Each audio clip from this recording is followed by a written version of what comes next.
ओम नमः शिवाय। नमस्कार मित्रों, हृदय की असीम गहराइयों से मैं आप सभी का स्वागत करता हूं। मैं विजय सिंह, ज्योतिष आज तक के चैनल पर आप सभी के लिए आज एक नई वीडियो लेकर प्रस्तुत हुआ हूं। वीडियो प्रारंभ करने से पहले मैं आप सभी से प्रार्थना करना चाहूँगा कि रोज नई जानकारियों के लिए, गोचरीय चाल के लिए, सावधानियों एवं उपायों के लिए आज ही हमारे चैनल को सब्सक्राइब करें और बेल आइकन दबाना ना भूलें। तो दोस्तों, अधिक समय ना व्यर्थ करते हुए इस वीडियो को आगे बढ़ाते हैं और जानते हैं कि राहु के अलग अलग भावों में किस प्रकार के प्रभाव होते हैं, ऐसे जातक का स्वभाव किस तरीके का होता है और किन सावधानियों को ऐसे जातक को विशेष तौर पर बरतना चाहिए और क्या ऐसे बड़े सूक्ष्म और निम्न उपाय हैं जिन्हें करने मात्र से राहु के प्रकोपों से बचा जा सकता है। तो पहले जान लेते हैं कि राहु वास्तविकता में है क्या। राहु वास्तविकता में एक छाया ग्रह है।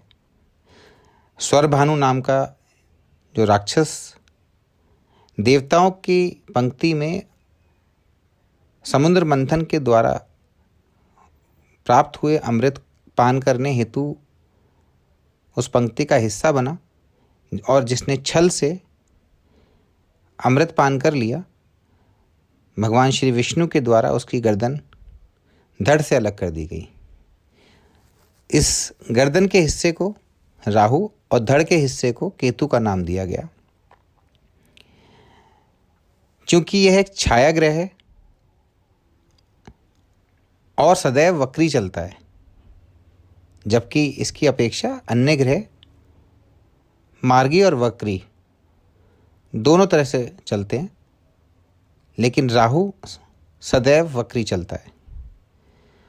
तो अगर किसी जातक की लग्न कुंडली में लग्न में ही पहले ही भाव में राहु होगा तो वह जातक किस प्रकार का होगा और राहु के प्रभाव उस पर किस प्रकार के होंगे, इसी विषय में हम इस पे चर्चा करेंगे। पहला भाव मित्रों जो होता है वो होता है आपके स्वभाव का। तो ज्योतिष शास्त्र के अनुसार मनुष्य के जन्म के समय जो राशि उदय होती है वही राशि मनुष्य की लग्न राशि होती है। पहले भाव का स्वामी ग्रह मंगल होता है और कारक ग्रह सूर्य होते हैं। प्रथम भाव इसलिए भी महत्वपूर्ण होता है क्योंकि यह व्यक्ति के व्यक्तित्व को दर्शाता है। मनुष्य के स्वभाव, मान सम्मान, आयु, सुख, यश, इन सब की जानकारी हमें पहले भाव से ही प्राप्त होती है। तो अगर हम बात करें राहु के संदर्भ में, तो पहले भाव से लेकर और छठे भाव तक बुद्ध की जैसी हालत होगी, जैसी स्थिति होगी, राहु की भी स्थिति वैसी ही मानी जाएगी। तथा 7 से 12 तक जैसी केतु की स्थिति होगी वैसी राहु की हालत होगी। तो पहला घर, जैसा कि मैंने आपको बताया, मंगल और सूर्य से प्रभावित होता है। यह घर किसी सिंहासन की तरह होता है, क्योंकि लग्नेश अगर हम बात करें तो इसमें पराक्रम और यश, मंगल ग्रह जिसको पराक्रमी माना गया है और सूर्य ग्रह जो यश के प्रतीक माने गए हैं, जब दोनों ही का अगर स्थान लग्नेश में आ जाए तो सिंहासन की तरह ऐसा व्यक्ति की कुंडली होती है। तो अगर ऐसे घर में पहले घर में राहु बैठ जाए तो पहले घर में बैठा ग्रह सभी ग्रहों का राजा माना जाता है। तो जातक अपनी योग्यता से बड़ा जो पद है वो प्राप्त कर लेता है। तो नॉर्मली जातक होता कैसा है, हम यहाँ पर अगर थोड़ा सा उसका विश्लेषण करें तो दौलतमंद तो वो होगा पर खर्चा बहुत रहेगा। यहाँ व्यक्ति की बुद्धि उसका साथ देगी, बशर्ते वह अति कल्पनावादी ना हो, क्योंकि ऐसा व्यक्ति कभी कभी एक अलग ही भ्रम की दुनिया में जीना शुरू कर देता है और बहुत कल्पनावादी होकर ऐसी अपेक्षा करने लगता है कि शायद जिस तरीके से वह दुनिया को देख रहा है, दुनिया में उस तरीके से लोग उस दृष्टिकोण को देख ही नहीं पा रहे हैं। तो उसका दृष्टिकोण बदल जाता है, वो कल्पनाओं में जीने लगता है। क्योंकि इस घर में राहु उच्च के सूर्य के समान परिणाम देता है, लेकिन सूर्य को ग्रहण माना जाएगा, अर्थात सूर्य जिस भाव में बैठा है उस भाव के फल प्रभावित होंगे। तो यदि मंगल, शनि और केतु कमजोर हैं तो राहु बुरे परिणाम देगा, अन्यथा यह पहले भाव में कुल मिलाकर अच्छे परिणाम ही देता है। तो ऐसे जातक को किन सावधानियों को बरतना चाहिए, इस पे अगर हम बात करें, ऐसे जातक को विशेष रूप से ध्यान रखना चाहिए कि वह व्यर्थ के बोलते रहने से बचे। वाणी पर जितना वह नियंत्रण रख सकता है उतना नियंत्रण रखे। सोच समझकर बुद्धि से काम ले और अति कल्पना से अवश्य बचे।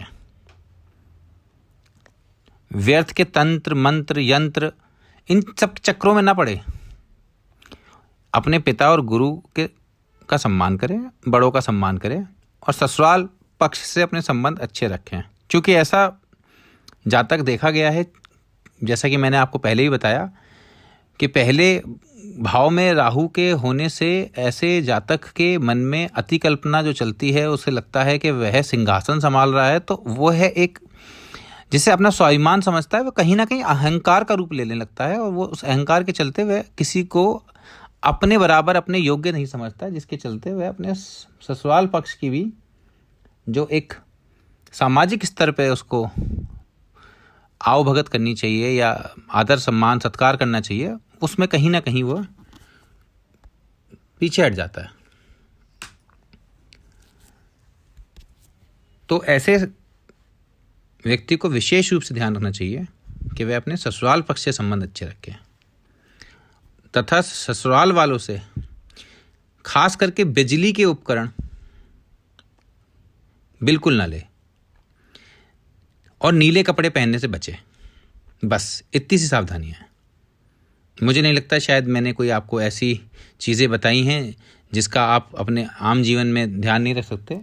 मैं बात कर रहा हूँ ऐसे जातक की जो कि पहले भाव में जिसका राहु उसके लग्न भाव में बैठा हुआ है। क्या करें? कुछ नहीं करना है। एक चांदी की चैन गले में पहन लें, क्योंकि अगर आप रोज़ पूजा नहीं कर सकते, क्योंकि ऐसा देखा गया है अधिकतर, एक बड़ा प्यारा सा कहावत है कि दुख में सिमरन सब करें, सुख में करे ना कोई, और जो सुख में सिमरन करे तो दुख काहे को है। तो ऐसा व्यक्ति जो राजा के समान जीवन जी रहा है, वह या उसको लग रहा है कि वह पराक्रमी भी है, यशस्वी भी है, तो ऐसे व्यक्ति को पूजा करने का या अगर नित्य प्रति अपनी जीविका में पूजा को शामिल करने का समय नहीं मिल पा रहा है, तो वह चिंतित ना हो। वह गले में एक चांदी की चैन पहन ले और बहते पानी में नारियल बहा दे। अपने सिर के ऊपर से क्लॉकवाइज 7 बार नारियल घुमाए और एक बार किसी नज़दीकी नहर में या नदी में नारियल बहा दे। इतना ही पर्याप्त है। और अगर आप सारे के सारे उपाय कर सकते हैं तो अति सुंदर होगा। बहते पानी में अगर आप 400 ग्राम सुरमा, जिसे स्याही भी बोला जाता है, अगर बहा सकते हैं तो बहुत अच्छा होगा। गुरु के उपाय कर रहे हैं और 1/4 के अनुपात में जौ में दूध मिलाएं और बहते पानी में बहा दें। तो अगर 100 ग्राम आप जौ ले रहे हैं तो 400 ग्राम दूध ले लें। 125 ग्राम अगर आप जौ ले रहे हैं तो 500 ग्राम दूध लें और उसे बहते हुए जल में बहा दें। लेकिन ये तीनों उपाय जो कि दूसरे नंबर, तीसरे नंबर और 5वें नंबर पे मैंने आपको बताया, ये उपाय का पालन विशेष तौर पर राहु काल में ही करें। ध्यान रखें, प्रतिदिन गूगल पे आप कभी भी डालेंगे आज का राहु काल, आपको दिख जाएगा। राहु काल का एक विशेष समय होता है, उसी समय में यह उपाय करें। बस इतना सा ध्यान रखना है उस जातक को जिसकी पहले भाव में राहु है। और आप जानते ही हैं कि राहु अभी 30 अक्टूबर को, राहु और केतु दोनों ही राशि परिवर्तन करने वाले हैं। तो अभी राहु बिल्कुल मृत अवस्था में चला जाएगा और 30 अक्टूबर 2023 को जब राशि परिवर्तन करेगा तो ऐसे जातक के लिए राहु के शुभ परिणाम रहें, इसके लिए वह जितनी जल्दी से जल्दी इन उपायों को कर सकता है, मेरा मानना है उसे कर लेने चाहिए। आगे बढ़ते हुए हम बात करेंगे, अगर किसी जातक के द्वितीय भाव में राहु है तो ऐसा जातक किस प्रकार के स्वभाव वाला होगा। दूसरे भाव की अगर हम बात करें तो दूसरा भाव हमारे व्यक्तिगत वित्त अर्थात हमारे पर्सनल फाइनेंसेस, हमारी प्रॉपर्टीज़ और हमारे वैल्यूज़ को डिफाइन करता है। तो अगर हम बात करें दूसरे भाव का जो स्वामी है उसको शुक्र माना गया। दूसरी राशि वृष होती है, वृषभ राशि के जो स्वामी माने गए हैं शुक्र माने गए हैं और इसका कारक ग्रह गुरु माना गया है। तो यह भाव पैसे पर शासन करता है, यह हमारी भावनाओं को भी नियंत्रित करता है। जो हमारी अंदर कल्पना शक्ति होती है या भावनाएं होती हैं जिनको हम दूसरों के सामने व्यक्त नहीं कर पाते हैं, ऐसी भावनाओं पर यह नियंत्रण करता है। दूसरे घर में स्थित जन्मजात ग्रह भौतिक दुनिया के माध्यम से सदैव सुरक्षा की तलाश करता रहता है, अर्थात ऐसा व्यक्ति सदैव अपनी सिक्योरिटीज़ को लेके कहीं ना कहीं एक एक्सप्लोरर के फॉर्म में सर्च आउट करता रहता है कुछ ना कुछ। तो ऐसे जातक जिसके जन्म कुंडली में दूसरे स्थान में राहु होगा, उसका स्वभाव कैसा होगा अगर हम इस बात करें तो जैसे महावत का हाथी होता है, जैसे गुरु का हुक्म मानने वाला एक आदरणीय आज्ञाकारी जैसे शिष्य होता है, वैसा यहाँ राहु का फल होता है। तो जीवन में परिवर्तन का दौर उसके चलता रहेगा, वो सेहतमंद रहेगा, लेकिन दूसरा भाव बृहस्पति और शुक्र से प्रभावित होता है। अगर उसकी जन्म कुंडली में बृहस्पति शुभ होगा तो जातक अपनी प्रारंभिक अवस्था में ही धन से युक्त व आराम भरी जिंदगी जीता रहेगा। तो इसके लिए आप अपनी कुंडली का विश्लेषण किसी योग्य ज्योतिष से अवश्य कराएं और इसके बारे में अगर कोई भ्रांति आपके मन में हो तो एक बार ज्योतिषीय सलाह अवश्य लें। दूसरे घर का राहु यदि शुभ है तो जातक दीर्घायु होकर पैसा एवं प्रतिष्ठा प्राप्त करता है और किसी राजा की तरह जीवन जीता है।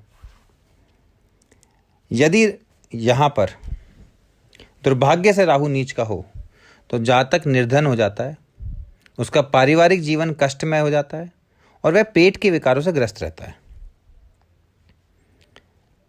जातक पैसे बचाने में भी असमर्थ होता है और उसकी मृत्यु किसी हथियार से होने की संभावना रहती है। मैं क्षमा चाहूँगा, मैं बड़ा स्पष्टवादी तौर पे मैं किसी टिप्पणी को अगर आपके सामने प्रस्तुत कर रहा हूँ तो यह टिप्पणी ज्योतिषीय शास्त्रों के आधार पर है।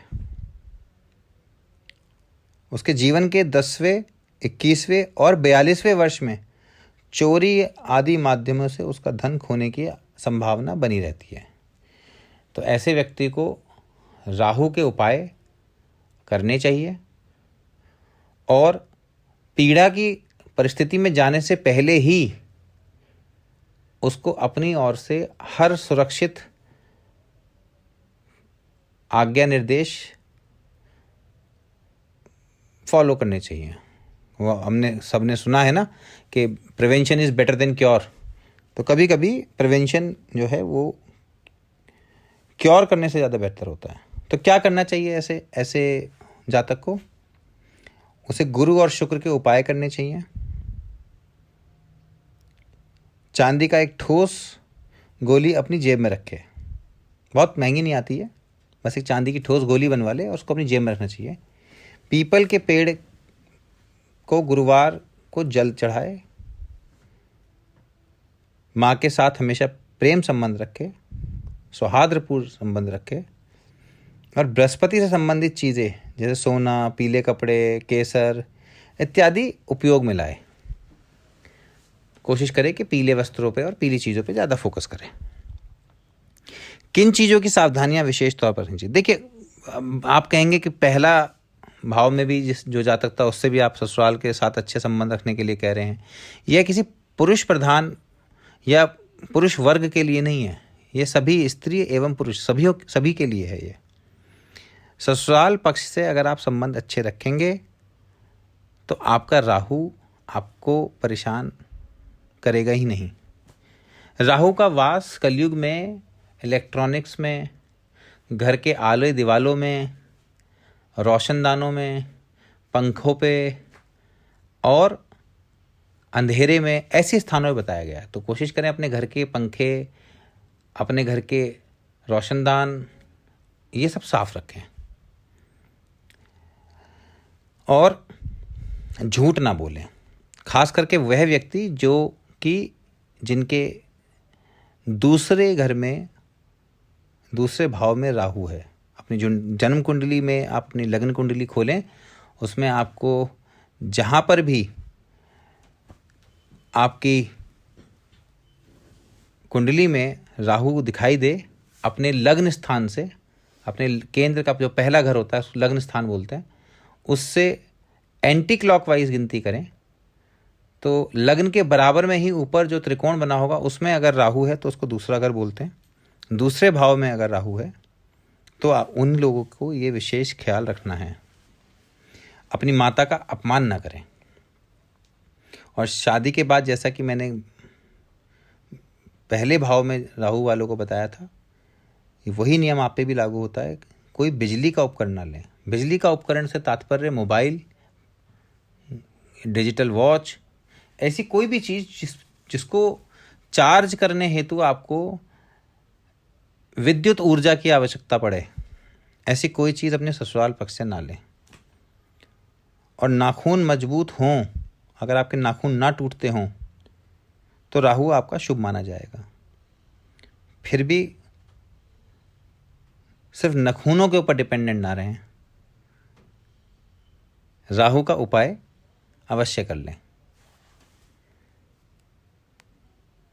इसी दिशा में आगे बढ़ते हुए तृतीय भाव पे हम बात करेंगे।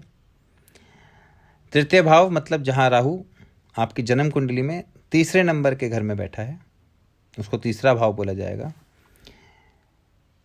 तो तीसरे भाव में अगर राहु है तो राहु के कैसे प्रभाव रहेंगे, इस पे हम चर्चा कर लेते हैं। तृतीय भाव से पराक्रम, छोटे भाई बहन, आपका मानसिक संतुलन, इन सब को ज्ञात किया जाता है। तो अगर हम बात करें तीसरे भाव की, तो तीसरे भाव के स्वामी जो हैं उन्हें बुध को माना गया है और यह यहाँ कारक ग्रह मंगल को माना गया है। तो अगर आप बात करें तीसरा घर, संचार, यात्रा, भाई बहन, रचनात्मकता, मानसिक बुद्धि और रुचियाँ, आपकी आदतें, झुकाव, इन सब से संबंधित है। तो यदि राहु कर्क राशि में है तब वह अपनी मूल त्रिकोण राशि में माना जाता है। तो कुंडली में राहु यदि वृष राशि में स्थित है तब यह राहु की उच्च स्थिति होगी। तो अपनी कुंडली में आप यह देख लें कि राहु के सामने क्या राशि लिखी हुई है। अगर आपकी कुंडली में राहु के सामने वृषभ राशि लिखी हुई है तो इसका मतलब आपकी कुंडली में राहु उच्च राशि में है। और मतांतर से राहु को मिथुन राशि में भी उच्च का माना जाता है।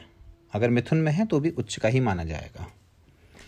कुंडली में राहु वृश्चिक राशि में स्थित है तब वह अपनी नीच राशि में कहलाएगा। और मतांतर में राहु को धनु राशि में भी नीच का माना जाता है। तो यह आपकी मानसिक और रचनात्मक क्षमताओं के दायरे हैं उनको उजागर करता है। मुख्य रूप से तीसरा घर आपको संचार देता है, मतलब कम्युनिकेशन देता है, और सभी प्रकार के पत्राचार को नियंत्रित करता है। कैसा होगा जातक? स्वाभाविक है, तीसरे घर में अगर राहु है तो यह राहु का पक्का घर है, पूर्वाभास की शक्ति का मालिक है, बंदूक के लिए पहरेदार है, जो बंदूक लिए हुए एक ऐसा आपके घर के बाहर गार्ड खड़ा होता है, ऐसा पहरेदार है आपकी राशि में। सतर्क रहने वाला है और वह सपनों के माध्यम से भविष्य देख सकेगा। मतलब आपको स्वप्न जो आएंगे, सोते हुए नहीं, आप जो इमेजिन करेंगे उससे भी आप अपने भविष्य का गठन कर पाएंगे, या आप अपने भविष्य को बहुत हद तक इवैल्यूएट कर पाएंगे, और 22 वर्ष की आयु से ही प्रगति करना शुरू कर देगा।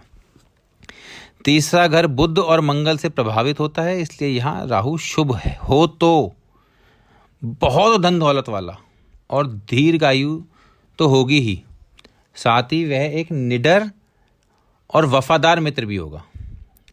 वह संतान वाला और शत्रुओं पर विजय प्राप्त करने वाला होगा ही होगा। ऐसा जातक जिसके तीसरे भाव में राहु बैठा है, वह व्यक्ति अपने शत्रुओं पर बहुत आसानी से विजय प्राप्त कर लेगा। लेकिन यदि तीसरे घर में अशुभ है तो उसके भाई और रिश्तेदार उसके पैसे बर्बाद करेंगे। वह किसी को पैसे उधार देगा तो वापस नहीं मिलेंगे, और वह कर्जदार अलग से हो जाएगा। ऐसे जातक में वाणी दोष होगा, वह नास्तिक भी रहेगा। तो यदि राहु के साथ बुध या सूर्य हैं तो ग्रहण दोष होगा, जैसा कि मैंने पहले ही बताया आपको। ग्रहण है तो दौलत की बर्बादी और भाई बहन परेशान रह सकते हैं, खास करके बहन। कहते हैं कि बहन, मुझे कहना नहीं चाहिए बट स्पष्ट बात मैंने जैसे आपको बताया मैं करता हूँ। बहन ऐसे व्यक्ति के जिसके राहु तीसरे घर में हो लेकिन नीच का हो, तो ऐसे पर्टिकुलर केस में विधवा होने के चांस थोड़े ज़्यादा प्रोबेबिलिटीज़ बढ़ जाती हैं। इसलिए अशुभ राहु का उपाय करना अति अनिवार्य होता है। यहाँ पर सावधानियाँ क्या बरतनी है? भूल कर भी किसी को उधार ना दें, चाहे कितना ही आपका प्रिय क्यों ना हो, और अतिरिक्त हौसले का प्रदर्शन ना करें। जितना है उतना ही दिखाएं, ज़रूरत से ज़्यादा हौसला ना दिखाएं। बढ़ चढ़ के हिस्सा लेना जिसे हम बोलते हैं, बढ़ चढ़ के हिस्सा ना लें। ऐसा व्यक्ति मांस, मदिरा और व्यभिचार से जितना दूर रह सकता है उतना दूर रहे, क्योंकि अगर ऐसा व्यक्ति मांस, मदिरा और व्यभिचार करने में बढ़ चढ़ के हिस्सा लेगा तो राहु, जैसा कि मैंने बताया, कि कर्ज में डूब जाएगा, सब बर्बाद कर लेगा। राहु तुरंत फल देने वाला होता है। आप आजमाई हुई बात है, आप देख लीजिएगा। जब आप ऐसा व्यक्ति जिसका राहु तीसरे घर में, ऐसा जातक, जब भी वह मदिरा इत्यादि का सेवन करेगा, उसे कोई ना कोई अगले दिन बुरी खबर या कुछ ना कुछ उल्टा सीधा या पूरा दिन खराब, ऐसा कुछ ना कुछ साथ अवश्य होगा। घर में कभी बंद घड़ियां ना रखें, इलेक्ट्रॉनिक आइटम ख़राब हो जाएं तुरंत ठीक कराएं। अगर ऐसा हो रहा है तो समझिए कि आपका राहु कहीं ना कहीं आप पर हावी हो रहा है। घर में कभी हाथी दांत या हाथी दांत की वस्तुएं या चमड़े की वस्तुएं ना लाएं। वाणी पर नियंत्रण रखें, बेकार के तंत्र और रहस्यमय बातों से दूर रहें। यदि सूर्य या बुध भी साथ हैं तो बहन के हित हेतु उससे दूर रहें और ग्रहण का उपाय करें। लेकिन ये तभी होगा जब आपके तीसरे घर पर सूर्य या बुध की युति हो रही होगी या दृष्टि होगी। लेकिन युति के केस में ऐसा प्रभाव अधिकतर बनता है। अगर सूर्य, बुध और राहु तीसरे जातक के तीसरे भाव में एक साथ बैठे हैं तब ये नियम लागू होता है। अन्यथा तीसरे घर का राहु बहुत ही शुभ फल देने वाला होता है। क्या करें? 6 नारियल अपने ऊपर से वार कर क्लॉकवाइज बहती नदी में बहा दें। प्रतिदिन हनुमान चालीसा का पाठ जरूर करें। माथे पर केसर या चंदन या हल्दी का तिलक लगाकर निकलें और भैरव महाराज को कच्चा दूध चढ़ाएं और भोजन कक्ष में बैठकर ही भोजन करें। बेड पर बैठकर भोजन ना करें। और ये वो उपाय हैं जो मैं आपको बता रहा हूँ, जो कि कोई भी साधारण व्यक्ति अपने जीवन में अपने दिनचर्या का हिस्सा बना सकता है। हनुमान चालीसा आज की डेट में सब लोगों को अधिकतर याद होती है। हनुमान चालीसा का पाठ करने में 5 मिनट लगती हैं। आप चलते फिरते भी पढ़ सकते हैं। माथे पर टीका लगा के घर से निकलना और भोजन कक्ष में बैठकर भोजन खाना। 6 नारियल एक बार आपको सिर्फ अपने सिर के ऊपर से वार कर क्लॉकवाइज बहती हुई नदी में बहाना है। बाकी आप पूजा पाठ नहीं भी करते हैं तो भी चलेगा। इसी के साथ उम्मीद करता हूँ कि आपको हमारी ये वीडियो पसंद आई होगी। आप सभी से प्रार्थना है कि आगे पार्ट 2 में हम अन्य घरों में राहु किस प्रकार का फल देता है, क्या सावधानियां बरतनी चाहिए, उसके ऊपर हम बहुत जल्दी दूसरी वीडियो लेकर प्रस्तुत होंगे। तब तक के लिए हम अपनी वाणी को विराम देना चाहेंगे और आपसे प्रार्थना करेंगे कि अगर हमारी वीडियो पसंद आई हो तो लाइक, कमेंट और सब्सक्राइब अवश्य करें और बेल आइकन ज़रूर दबाएं ताकि हमारी आने वाली नई वीडियोज़ आप तक हम पहुंचा सकें।